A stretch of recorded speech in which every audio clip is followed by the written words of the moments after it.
Hi friends, మళ్ళీ ఒక మంచి కంటెంట్తో వచ్చాను. అదేంటంటే ఏజీఎఫ్ భద్రాచలం అంటే స్కూల్ గేమ్స్ ఫెడరేషన్ వారు భద్రాచలంలో మండల స్థాయి ఆటల పోటీలను నిర్వహిస్తున్నారని తెలియచేటకు సంతోషిస్తున్నాను.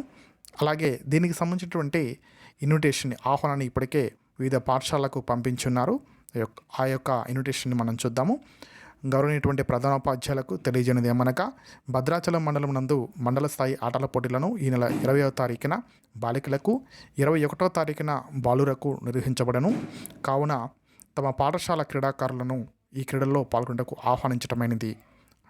అలాగే వేదిక ప్రభుత్వ జూనియర్ కళాశాల భద్రాచలం క్రీడా మైదానం అంటూ ఈ యొక్క ఇన్విటేషన్ ఇప్పటికే మండలం ఉన్నటువంటి ప్రధానోపాధ్యాయులందరికీ కూడా పంపించడం జరిగింది.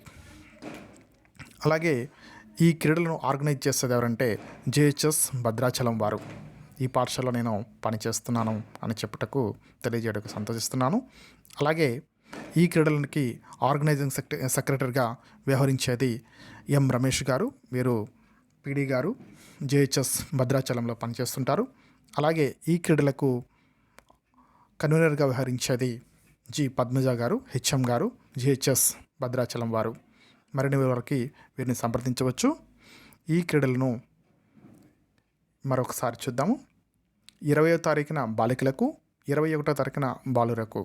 కనుక అత్యధిక సంఖ్యలో క్రీడాకారులు పాల్గొని ఈ క్రీడలను విజయవంతం చేస్తారని ఆశిస్తున్నాము.